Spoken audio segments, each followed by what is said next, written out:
Hola chicos, ¿cómo están? Qué bueno que nos encontremos en una nueva clase de introducción a la historia del arte. Hoy vamos a hablar de barroco. Espero que estén todos muy bien, que se estén cuidando mucho y bueno, que se puedan copar con esta pequeña introducción que voy a intentar hacer sobre el barroco. Bien, podríamos situarlo entre los años 1600 y 1750, dado que ya transcurrió más de un siglo desde que los europeos invadieron América. Este movimiento artístico y cultural que se desarrolla en Europa también se va a dar en sus colonias. Por eso podemos hablar de barroco europeo y barroco americano. Cuando se intentó aplicar las tendencias del barroco con artistas de estos lares, el barroco desarrolló características nuevas. O sea que tenemos un barroco bien típico americano. Bien. ¿Qué tiene el barroco que no tenga yo? No. ¿Qué tiene el barroco que no tenga el Renacimiento, que era este periodo artístico cultural anterior, inmediatamente anterior al barroco? ¿Qué tiene el barroco de distinto? ¿Qué es lo más característico del barroco?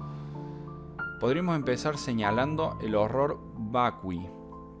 ¿Qué es el horror o miedo al vacío? Esta es una de las características principales del barroco. Por otra parte, me parece perfectamente lícito el horror al vacío. ¿Qué otra cosa se puede sentir ante el vacío? Pero el tema es que probablemente ese horror al vacío lleva al artista barroco a sobrecargar sus obras. Por ejemplo, las iglesias barrocas están cargadas de detalles y es difícil encontrar una pared sin decoración alguna. Podríamos decir entonces que en este sentido, las iglesias cristianas de todos los tiempos ejercieron en cierta medida este barroquismo, esta tendencia a la, entre comillas, decoración excesiva. El punto es que en el siglo XVII y parte del XVIII, esto se llevó a un nuevo nivel. Esa inclinación hacia la abundancia no solo se evidencia en la arquitectura, por el contrario, en cada una de las artes podemos observarla. En la música, por ejemplo, el más evidente es el caso de la fuga, en la que múltiples melodías suenan en contrapunto. ¿Por qué componer una melodía acompañada por unos pocos acordes si puedo componer múltiples melodías sonando en simultáneo y generando con ellas armonías diversas? Habrá pensado, sospecho yo, el compositor del barroco. Cualquier composición, en términos generales y especialmente en la música moderna, ustedes los pueden seguir observando, son algunos acordes y una melodía. En el caso de la fuga, así se llamaba este tipo de música, la fuga es una composición musical que tiene muchas melodías sonando en simultáneo.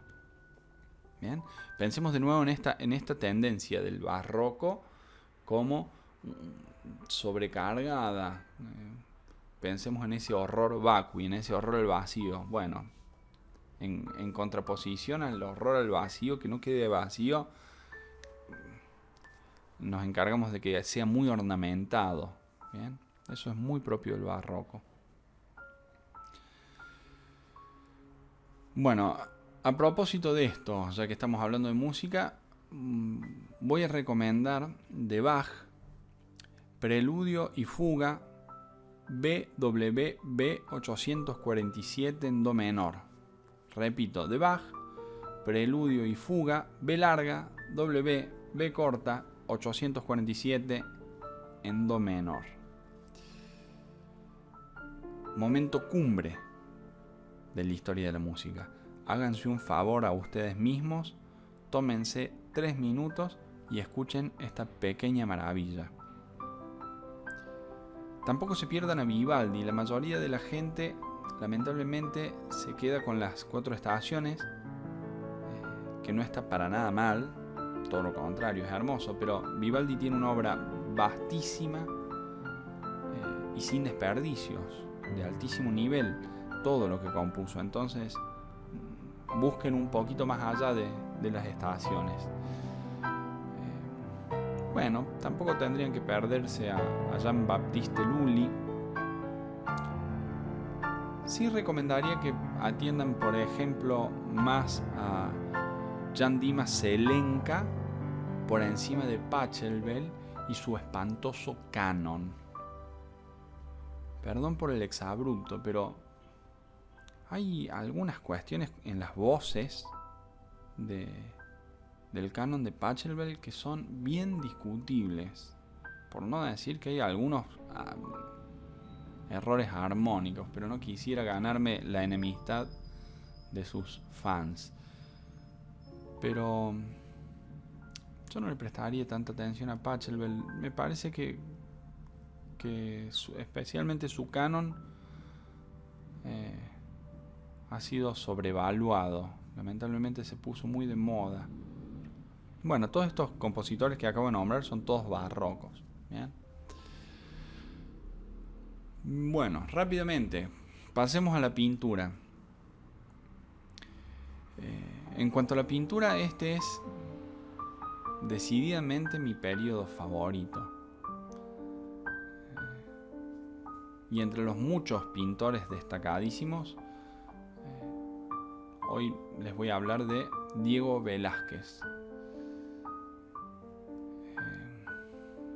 Y entre sus obras, el Cristo crucificado. Su Cristo crucificado es monstruoso, es una obra monstruosa, digna de ser mostrada. Con ese rostro que transmite calma a pesar del dramatismo que representa la escena de la crucifixión. Absolutamente simbólico esto, ¿no? Nos invita a pensar que el terrible dolor de la crucifixión, el dolor físico, no es lo que más siente Jesús. En ese sentido me hace acordar a la escultura de Laoconte y sus hijos.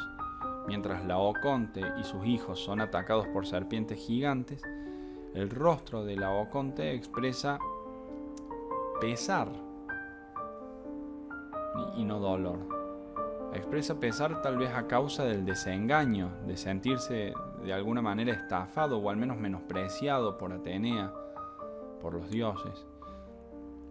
El más grande dolor de Laoconte no es físico. Su rostro nos lo informa así. Para que terminen de comprender la escena de Laoconte y sus hijos y la serpiente gigante, les recomiendo que investiguen sobre el mito que se menciona en la Eneida y por supuesto en otros textos antiguos y más antiguos que la Eneida, porque es un mito de origen griego. Bueno, las manos de este Cristo también son hermosas, especialmente la derecha.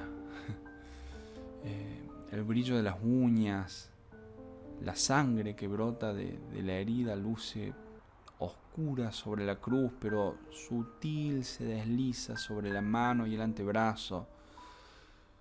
La madera de la cruz llena de nudos y partida, evidenciando la peor calidad de madera, sumamente simbólico también ese contraste entre la nobleza de Jesús, que recibe lo peor de los hombres, que viene a pagar los pecados del hombre, ¿no?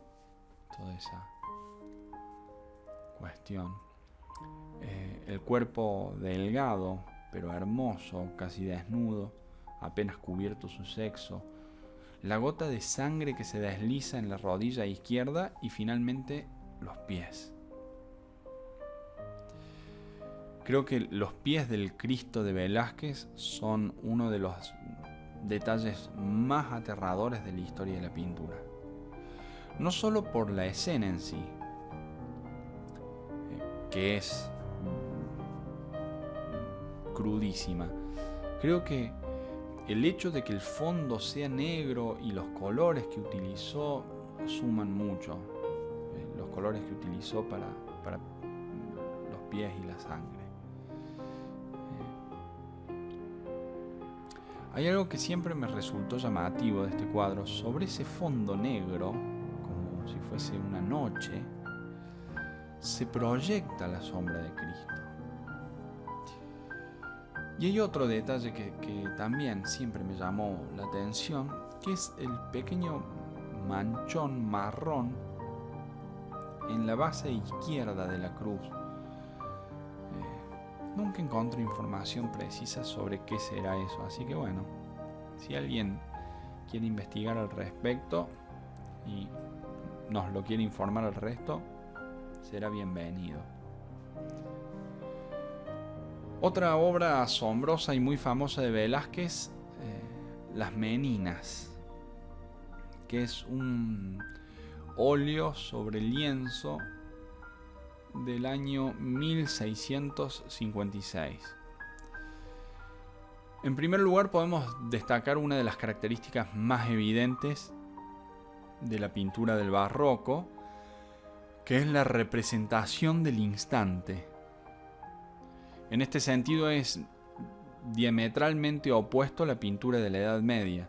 Mientras las pinturas medievales muestran personas estáticas como posando quietitos para una foto, en el barroco se representa el movimiento.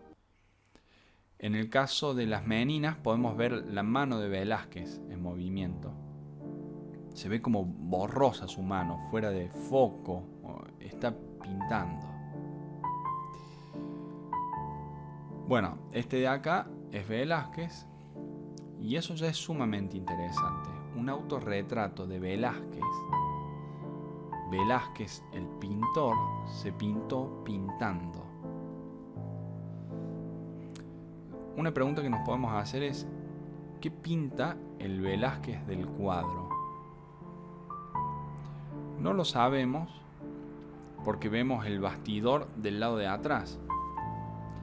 Algún crítico pensó alguna vez que el Velázquez de la pintura pinta Las Meninas de Velázquez. Es una idea poco defendible, pero hermosa. Más fácil es creer que está pintando a los reyes. ¿Por qué suponemos esto? Porque hay un espejo en el fondo de la sala en el que se alcanza a percibir el reflejo de los reyes.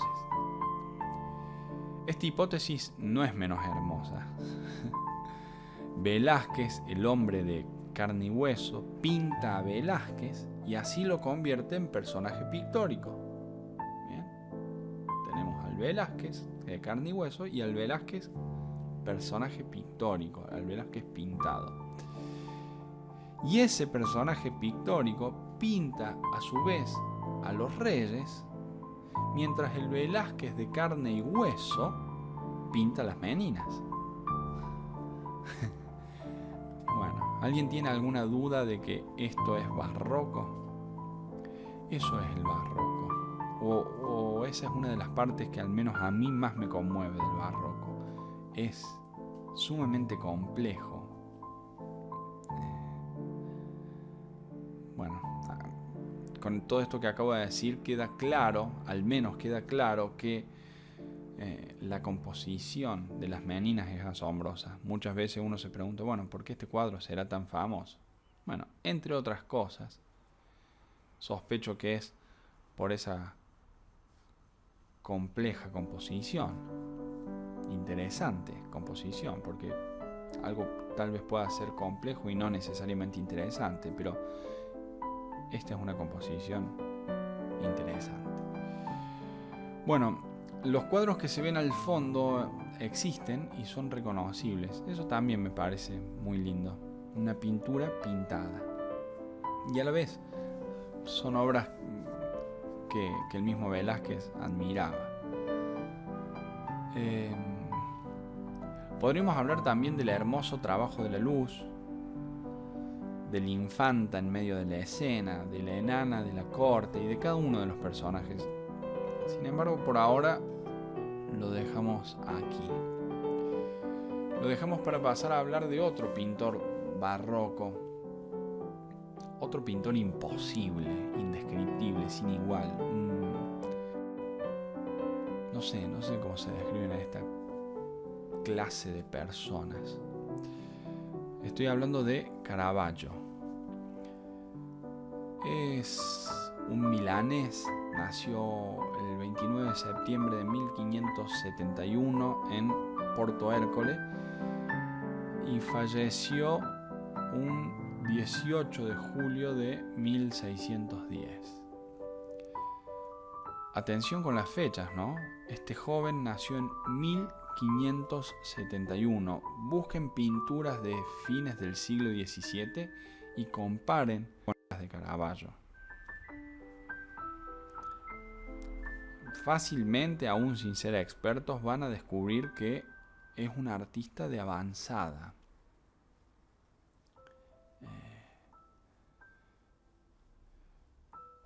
Bueno, ¿qué se puede decir de Caravaggio? Se sospecha que elegía modelos de baja condición socioeconómica y poco esperables para tales faenas. Sus modelos eran prostitutas, lingeras, niños huérfanos y de la calle. Ya esto es parte de la revolución que va a imprimir en la historia del arte Caravaggio. Por ejemplo, para el San Juan Bautista con el Cordero, el rostro de San Juan no es el del típico Adonis. Esta pintura fue juzgada negativamente, además por la postura de San Juan, que resultó provocativa y sensual, con una mirada más esperable para un pícaro que para un santo. Y como si esto no fuese suficiente, para los mojigatos que criticaron negativamente esta obra, se suponía que el modelo era amante de Caravaggio. O sea, el modelo que utilizó Caravaggio para pintar esta obra era uno de sus amantes. Así que bueno, esto le sirvió para a quienes deleznaban la obra de Caravaggio, les sirvió esto para defenestrar esta obra puntualmente. Inclusive, según los muchachos de Wikipedia, la posición de la Iglesia al respecto da testimonio de cierta esquizofrenia. Bueno, habría que ver de dónde lo sacó Wikipedia esto. Yo no pondría las manos en el fuego, pero es probable. De cualquier manera, ¿quién pudiera ser esquizofrénico al modo de Caravaggio? Yo que ocasionalmente me siento un esquizofrénico y lo tengo que ser al modo de Cerviño. Un espanto. Bueno, se dice también que cuando pintó a San Mateo y el Ángel, la obra fue rechazada nuevamente por la excesiva e innecesaria sensualidad del ángel y porque pintó al santo andrajoso y con las piernas sucias. Así que tuvo que pintarlo de nuevo, corrigiendo esos detalles. Al original no lo van a poder ver porque fue destruida en la Segunda Guerra Mundial. Esta ausencia es cortesía de los muchachos que se entretenían bombardeando a diestra y siniestra todo lo que se les cruzaba. Así que bueno, gracias a ellos no podemos ver la original. Sí quedó la obra que hizo corrigiendo estos detalles que le habían sugerido que corrija. Las piernas del santo higiénicas y un santo que probablemente será menos sensual que el primero. Otra obra de Caravaggio es obra distinguida, tiene muchas obras y creo que todas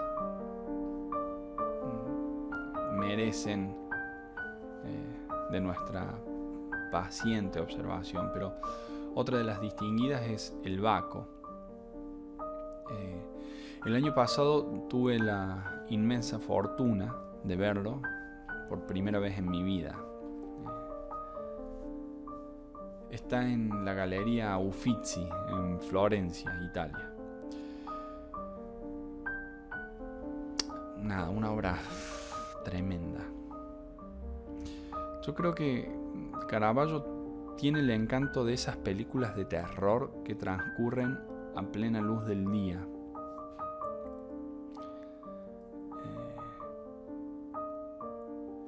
En Baco podemos ver su piel lozana, pero las frutas y la corona semidescompuestas. Su hermoso pecho y su fuerte brazo, pero con esa cara redonda. Esa dicotomía en la obra de Caravaggio entre lo oscuro y la luz. Una cosa a veces hasta un poco retorcida. Bueno, para destacar también la luz en la copa de vino. Logradísimo. La luz en la copa de vino. La sombra de la copa de vino. La copa de vino que sostiene en la mano con esas ondas y las uñas de la mano. Que a la vez, de nuevo, esa cosa, que están percudidas. Esa cosa ahí, esa dualidad de Caravaggio.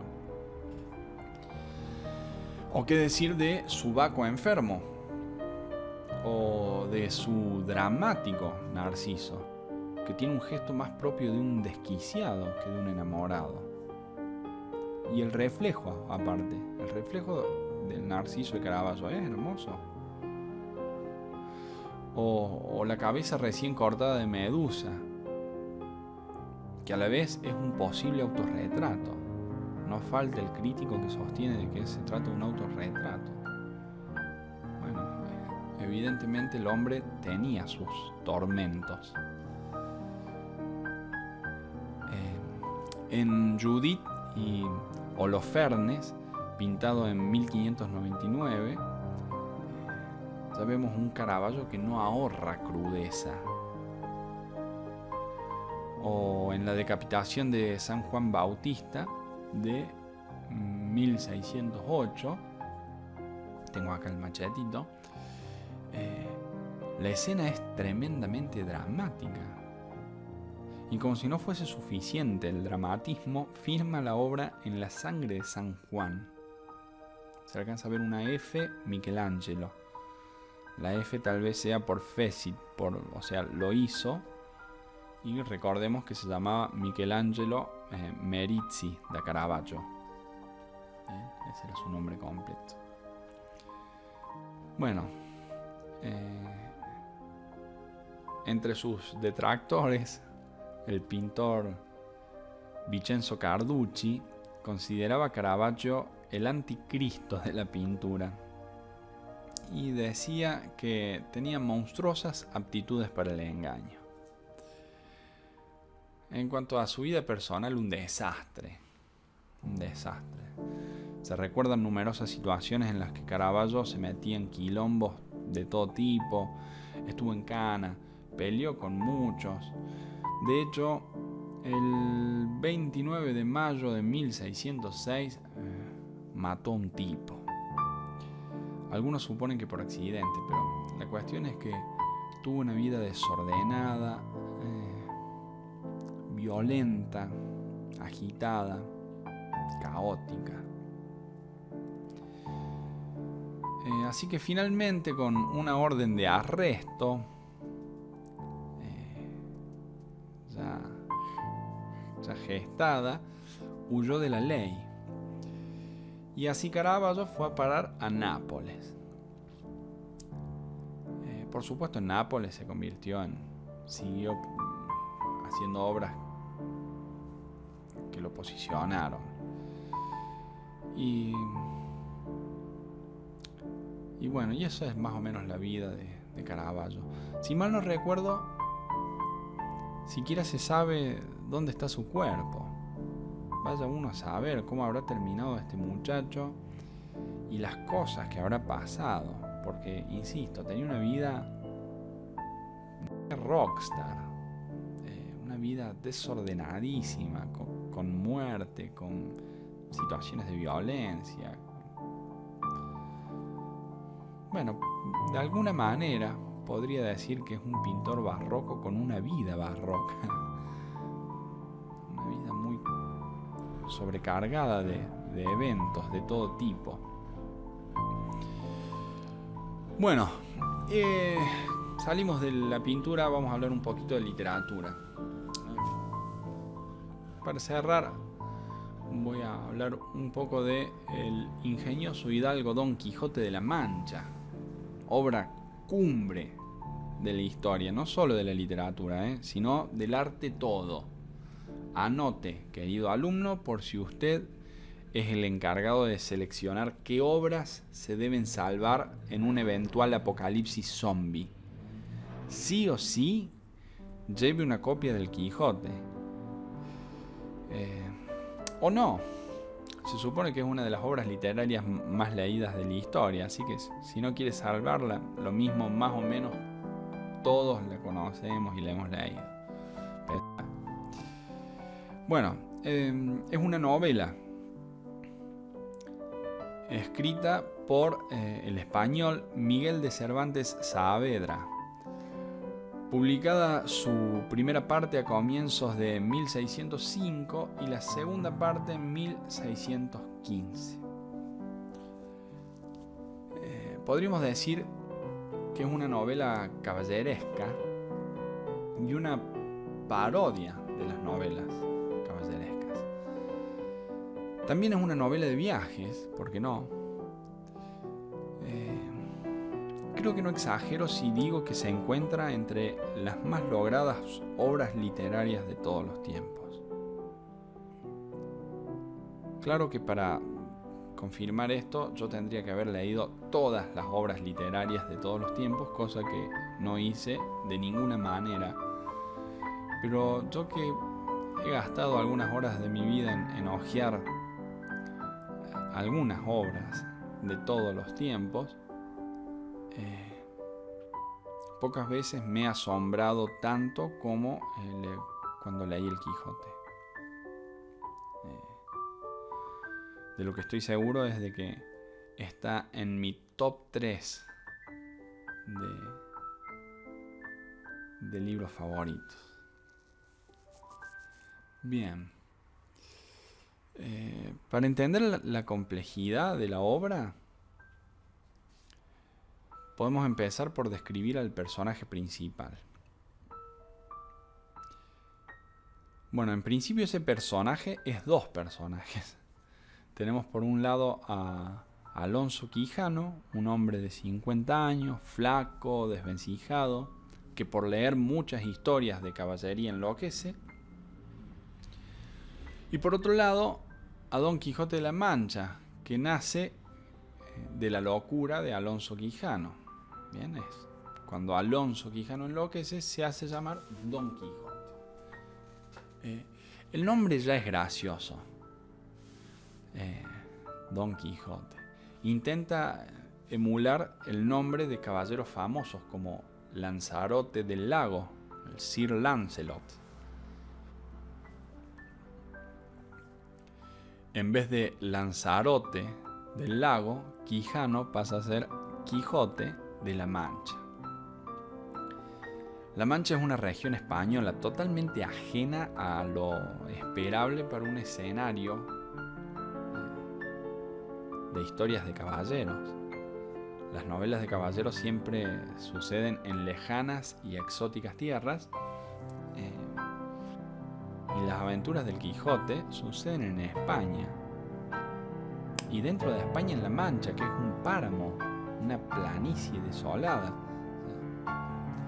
No hace falta leer más que las primeras oraciones para descubrir las intenciones humorísticas del autor. Sin embargo, afirmar que es una novela humorística es una simplificación excesiva, peligrosa. No, de ninguna manera. La risa se suscita casi constantemente, pero evidentemente no es la única pretensión del autor. Bueno, entonces por ahora tenemos al personaje principal, que es dos personajes, Quijano y Quijote. ¿Advierten cierto barroquismo? Bueno, esto es recién el comienzo. Hablemos del narrador. Si yo les digo que tal vez es el Quijote, la obra literaria barroca por antonomasia, ¿cuántos narradores creen que va a tener? ¿Uno, como cualquier otra novela? No, por supuesto. Tiene varios narradores la obra. Uno de esos es un tal Cide Hamete Benengeli. Benengeli, estoy casi seguro de que la traducción de eso es berenjena. O sea que ese que es como una especie de historiador que va recopilando las aventuras del Quijote es Cide Hamete Benengeli o berenjena. Esa sería más o menos la traducción. Después tenemos al traductor morisco, dado que en una parte no quisiera excederme con contarles medio Quijote. Nada, léanla. Lo dejo ahí nomás, así no abuso de su tiempo. El traductor morisco, el autor implícito, y después también los propios personajes en distintas situaciones se vuelven narradores de sus historias. Ahí hay otro pequeño aspecto de otro barroquismo. Es muy extraño, por otra parte, pensar que Cervantes, que es el autor, se desvincula diciendo que la obra fue escrita por otro. Obviamente como un recurso narrativo y literario. Pero fíjense qué pasa. A su vez, Alonso Quijano, el personaje, tiene en su biblioteca un libro de Cervantes. Por lo tanto, el autor desconoce de alguna manera al personaje, pero el personaje conoce al autor. Hermoso, tremendo y hermoso. El autor que toma cierta distancia de sus personajes diciendo, bueno, esta obra fue escrita por no sé quién, y después hay un recopilador y un traductor a su vez. ¿Bien? Pero el personaje en su biblioteca tiene una obra de Cervantes. El personaje sí lo conoce el autor. Me parece un recurso hermosísimo. Como si esto no fuese suficiente, como si no fuese suficientemente ingenioso, los personajes saben que son personajes. En algún sentido, personajes. Hay una escena muy llamativa. Los personajes saben que se está escribiendo la historia de sus aventuras. Ellos sospechan que un historiador va recopilando sus experiencias.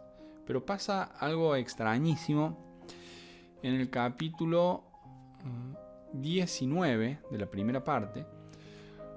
Hay un párrafo revelador en el que Don Quijote justifica un decir de Sancho, algo que dice Sancho, mediante la intervención del sabio que tiene a cargo escribir la historia de sus hazañas. Me explico. En su entre comillas locura, Don Quijote sospecha que sus acciones son por un autor. Casi podríamos pensar que se saben personajes sujetos al capricho de un autor. ¿Bien? ¿Me explico? Don Quijote sospecha que algo que dijo Sancho, no Sancho quería decirlo, sino porque un autor, porque el que escribe esas historias, se lo puso en la boca a Sancho. leo a continuación el fragmento para terminar de aclarar este asunto. Dice Sancho: si acaso quisieren saber esos señores quién ha sido el valeroso que tales los puso, diráles vuestra merced que es el famoso Don Quijote de la Mancha, que por otro nombre se llama el Caballero de la Triste Figura. Con esto se fue el bachiller y Don Quijote preguntó a Sancho que qué le había movido a llamarle el Caballero de la Triste Figura. Más entonces que nunca. Yo se lo diré, respondió Sancho, porque le he estado mirando un rato a la luz de aquella hacha que lleva aquel malandante, y verdaderamente tiene vuestra merced la más mala figura, de poco acá que jamás he visto. Y débelo de haber causado o ya el cansancio de este combate, o ya la falta de las muelas y dientes. No es eso, respondió Don Quijote, sino que el sabio a cuyo cargo debe de estar el escribir la historia de mis hazañas, le habrá parecido que será bien que yo tome algún nombre apelativo como lo tomaban todos los caballeros pasados, cual se llamaba el de la ardiente espada, cual el del unicornio, aquel el de las doncellas, aqueste el del ave fénix, el otro el caballero del grifo, estotro el de la muerte, y por estos nombres e insignias eran conocidos por toda la redondez de la tierra. Y así, digo que el sabio ya dicho te habrá puesto en la lengua y en el pensamiento, ahora que me llamases el Caballero de la Triste Figura. Bien, ese último párrafo. Y así digo que el sabio ya dicho te habrá puesto en la lengua y en el pensamiento, ahora que me llamases el Caballero de la Triste Figura. Esto también se puede interpretar como que Don Quijote, el personaje, considera que ese que está escribiendo sus historias, ese historiador, es un poco brujo también. Se puede sostener esto pensando en que el Quijote en algún momento se pregunta cómo ese historiador sabe todo lo que ellos están experimentando y lo puede escribir. Pero por otra parte, creo que no se está forzando el texto cuando se hace esta interpretación de la que les hablo yo. El Quijote dice expresamente que Sancho dijo algo porque el sabio que escribe sus aventuras lo decidió así. Aquí abiertamente se entiende que el Quijote está aceptando la manipulación que sufre Sancho a manos del autor. Bueno, sea así o no, Cervantes es un ninja, el ninja de los ninjas, el jefe de los jefes, Dios de dioses. Me parece que es uno de esos inalcanzables. Pienso en Sófocles, pienso en Dante, pienso en Cervantes y, si me lo permiten, pienso en Borges. Esos escritores que siempre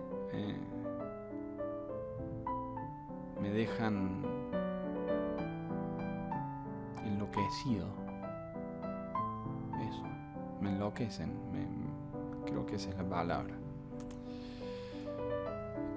Bien, como no podía ser de otra manera, Don Quijote está enamorado, su amada es Dulcinea del Toboso. Es una doncella imaginaria inspirada en la campesina Aldonza Lorenzo. Mientras Aldonza Lorenzo es vulgar y fea, Dulcinea del Toboso, por supuesto, es noble y hermosa. Fíjense que todo en el Quijote es dual. Todas las cosas son dos cosas. Todas las ficciones acusan ser reales y las realidades se tornan ficcionales. Don Quijote es Alonso Quijano. Aldonza es Dulcinea. Eso es muy interesante. Por otra parte, yo dije que la primera parte del Quijote se publicó en 1605, la segunda se publica en 1615, salvo que en 1614, para sorpresa de Cervantes, aparece una segunda parte de la que él no es el autor. Salió a la venta firmada bajo el nombre de Alonso Fernández de Avellaneda. El licenciado Alonso Fernández de Avellaneda saca la segunda parte. O sea, este muchacho Avellaneda leyó la primera parte, le gustó y escribió una segunda parte.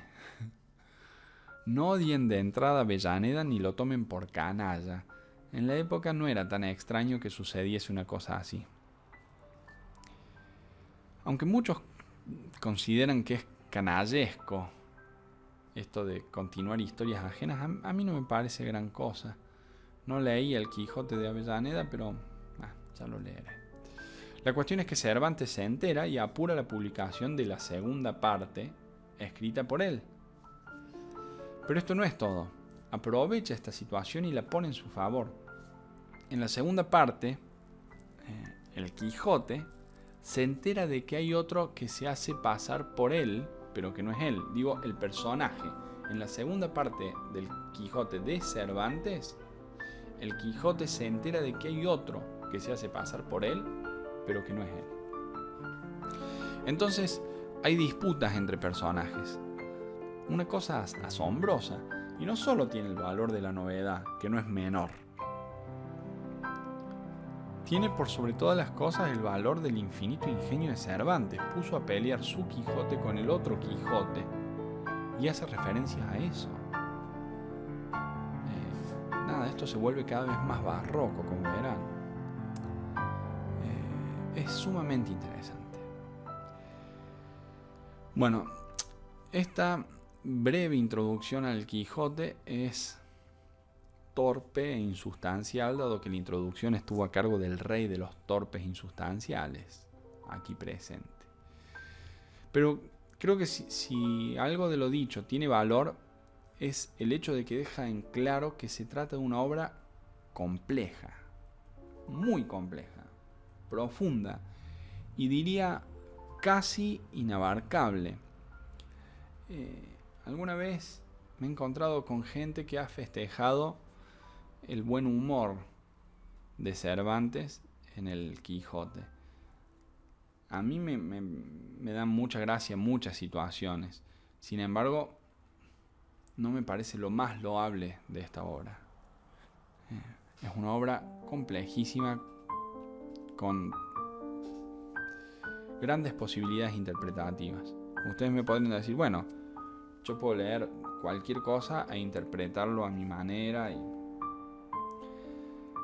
Sin embargo, creo que podemos acordar de que hay algunas obras que fácilmente se pueden interpretar de diversas maneras, que invitan a diferentes interpretaciones. Y bueno, El Quijote es una de esas. Es una obra sumamente compleja. Bueno, una vez más me excedí, agoté el tiempo con esta insuficiente introducción a la historia del arte. He dejado afuera aspectos importantísimos. Dejamos afuera el siglo de oro español. No nombramos a Calderón de la Barca, La vida es sueño. No quiero ni pensar en los pintores que dejamos afuera. Muy insuficiente, pero el tiempo hizo lo propio, transcurrió. Lamento no poseer la virtud de la síntesis. Terminaré diciendo que el hito que indica el fin del barroco es la muerte de Johann Sebastian Bach en 1750. Espero que se estén cuidando. Al coronavirus ni cabida. Y fuerte abrazo. Nos vemos en el clasicismo. Que estén bien. Saludos.